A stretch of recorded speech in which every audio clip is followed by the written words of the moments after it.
Hey everybody, welcome back to the Dungeon Dive. Daniel here. I hope you're doing well, and if you're not, I hope you are soon.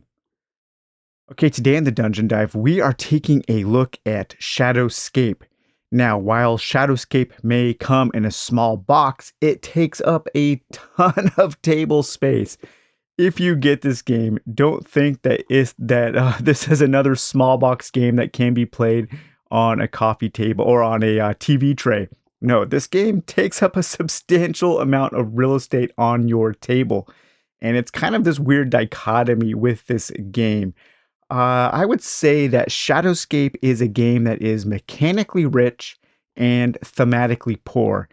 And we'll talk a little bit about that as we look at the game. I don't know if this is exactly a game for me, but I do think that it is interesting enough to discuss. And because it does come in a small box, it's easier to keep on a shelf for a period of time to maybe revisit and see if the game does a little more for me at a later time. But this says that an ancient tales of a forbidden underworld created at the dawn of time.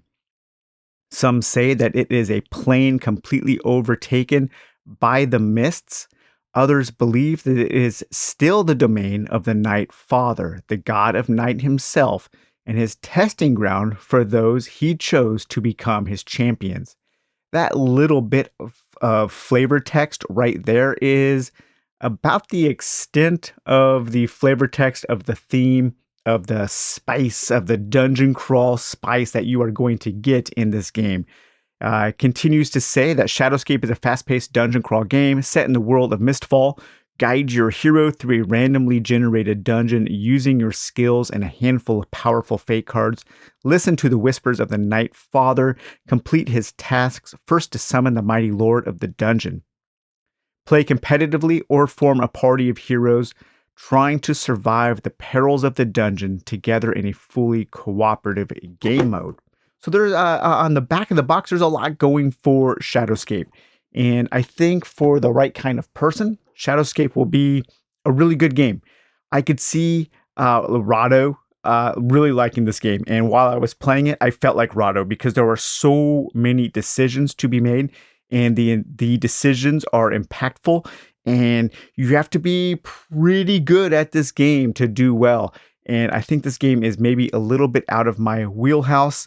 I am not good enough at this game to do well because I just don't think in this kind of puzzle-like element here that is on the table with Shadowscape. So you can play competitively, and if you are playing competitively, it is kind of a race game to tackle a certain number of quests. And as you gain your quest, as you tackle them, as you overcome them, as you achieve them, you will gain these cards. And the winner of the game will be the one who has the most of these shards at the end of the game.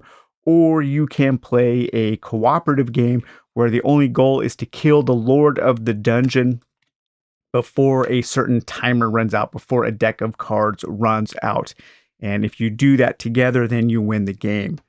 So you will set up your dungeon. There are, 25 cards? 1, 2, 3, 4, 5. 1, 2, 3, 4, 5. Yep. So you have 25 cards and you will set up your dungeon with these cards. The corners will basically be the same each game. In the corners, you can tell because there are only 2 doors. And that's where the different players will start, one in each corner. And then the other, all of the other dungeon rooms have 4 doors, 4 exits. Some of them have other symbols, and those are called shrines. Those you can use to boost your actions.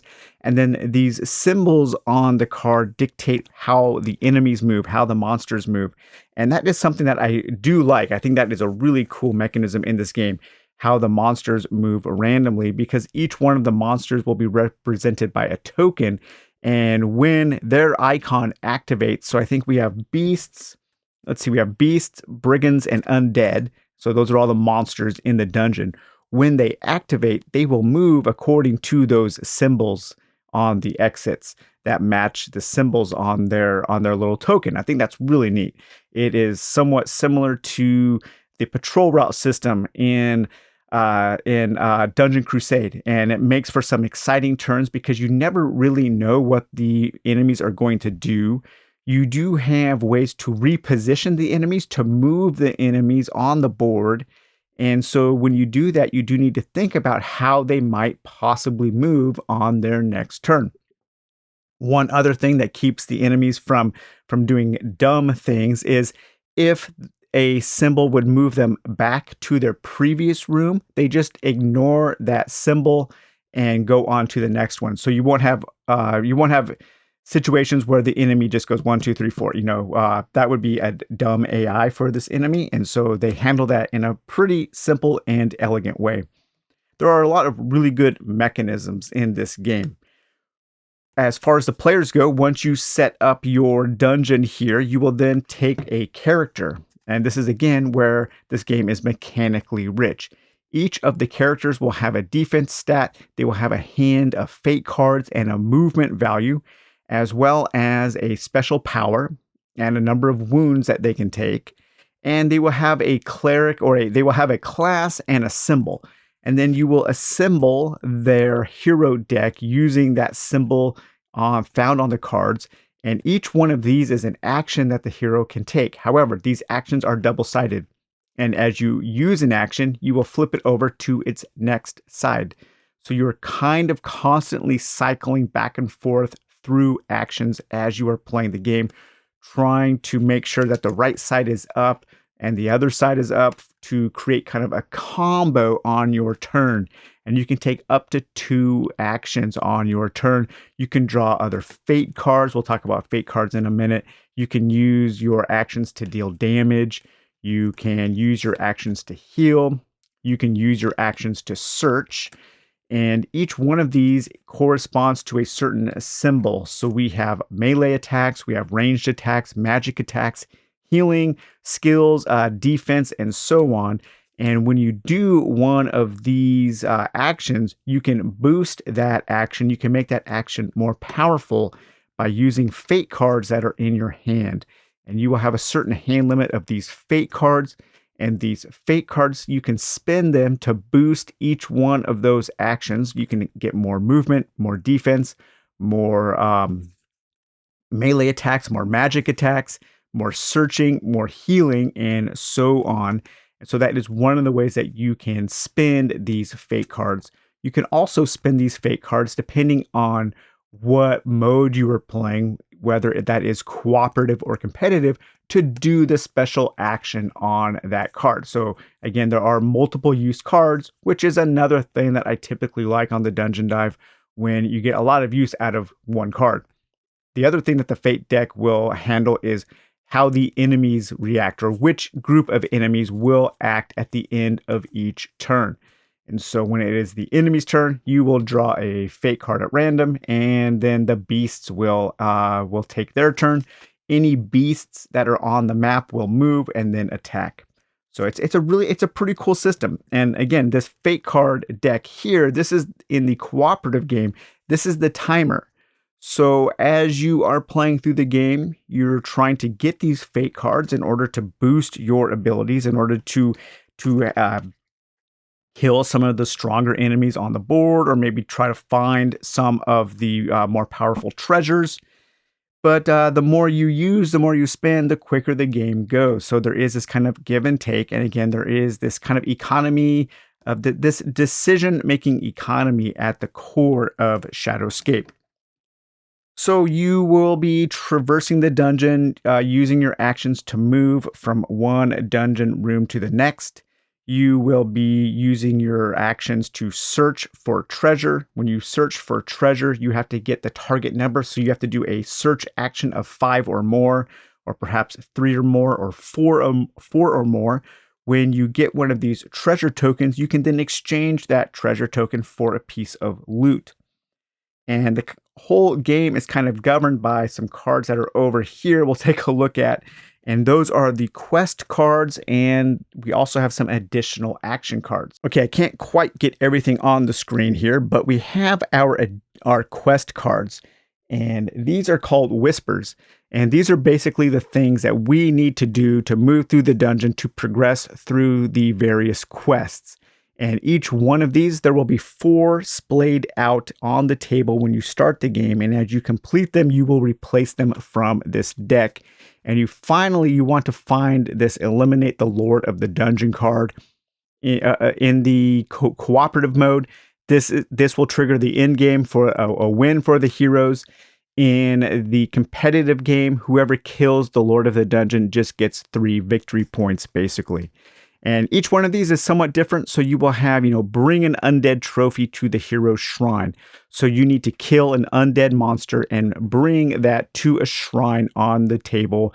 You don't have to spend that token. You just have to do that. And then you can take this card and you will get that victory point. Search of at least a 4 in an undead layer. So go to a space marked with the undead symbol on the map, do a search action of at least 4, and then you can claim that quest and so on. So again, these are very mechanical quests, but there are some neat things. These do help drive the game. And you always can be working on 4 different things at once. And so you want to plan your actions so you can do that as efficiently as possible. To help you achieve those goals, we also have splayed out here. We have 4 additional actions. These are generic actions that you can buy with a certain number of points.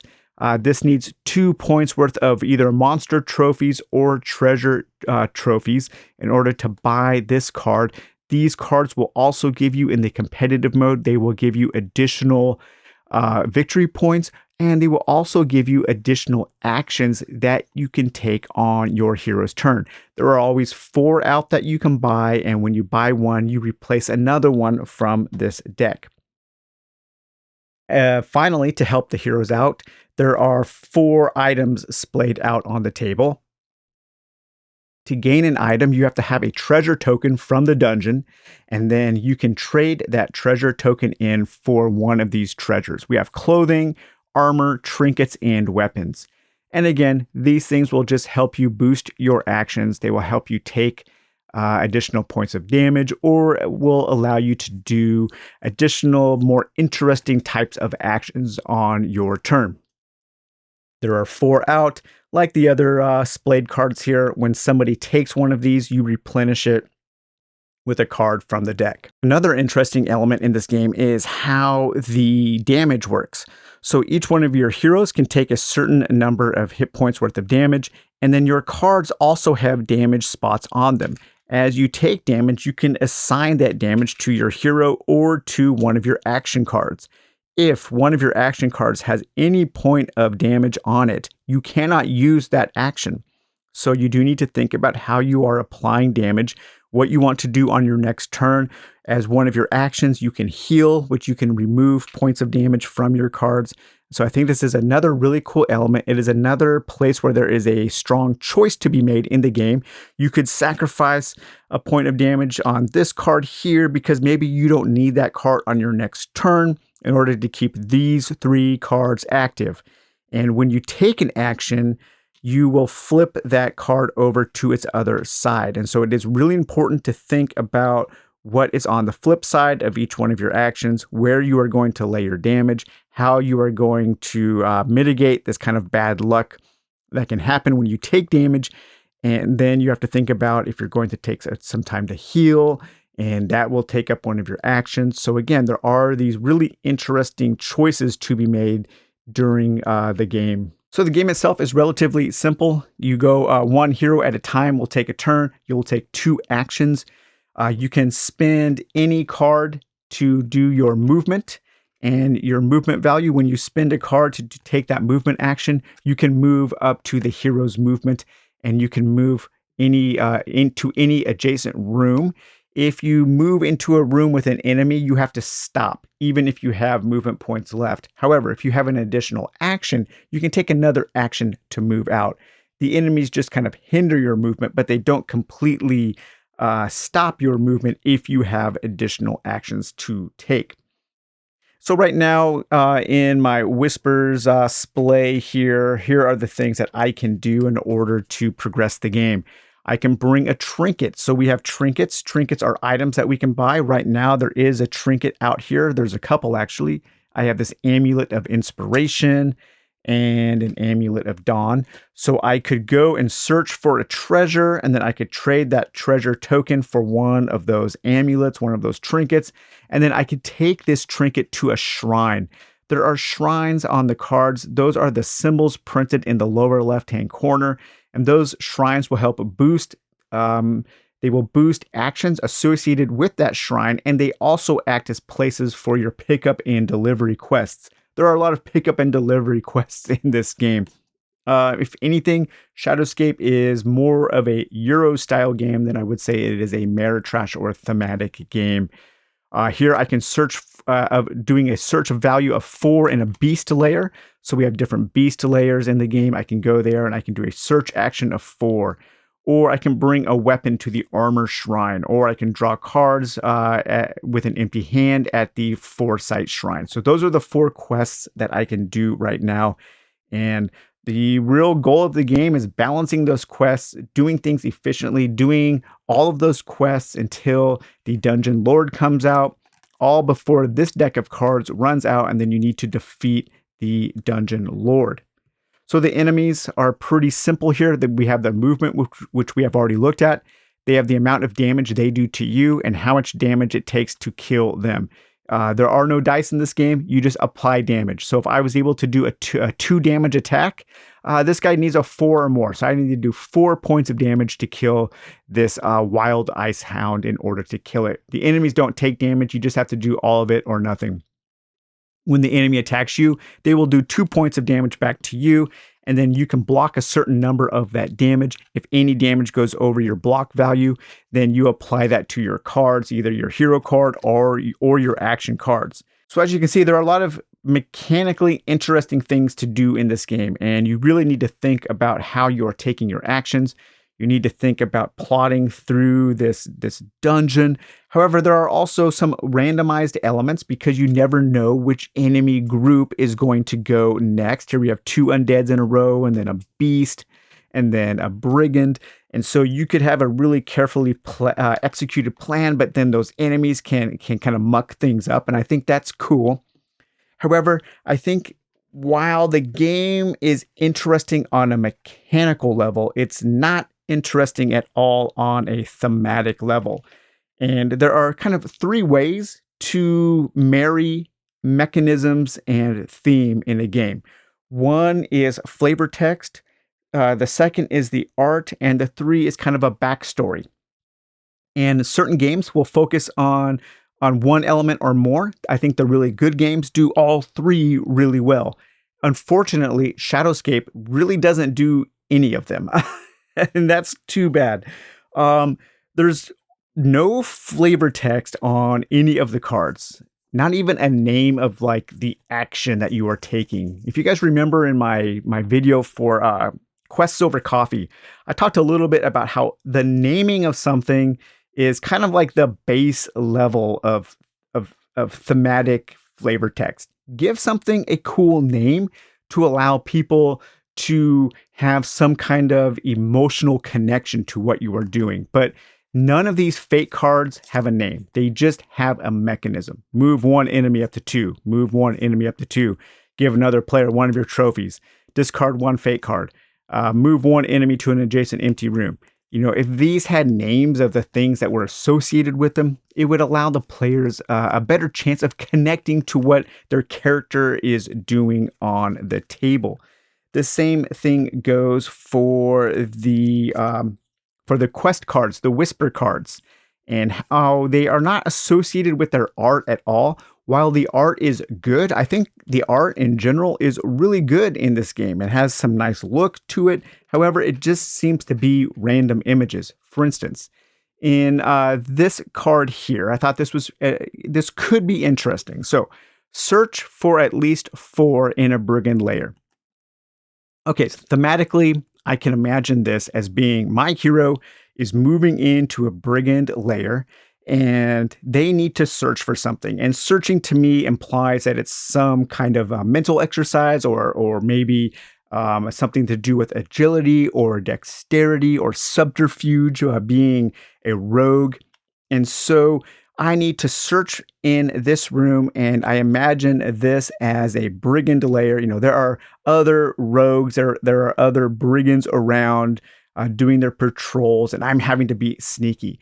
So on this image here, they could have had a picture of a hero with his back up against the wall of a statue, sneaking, or maybe finding a secret lever and pushing a block, finding a secret door. There are all kinds of things that they could have depicted in the art of this card to add some thematic resonance to what you are doing. But instead, there's just this very random image of a snake mountain.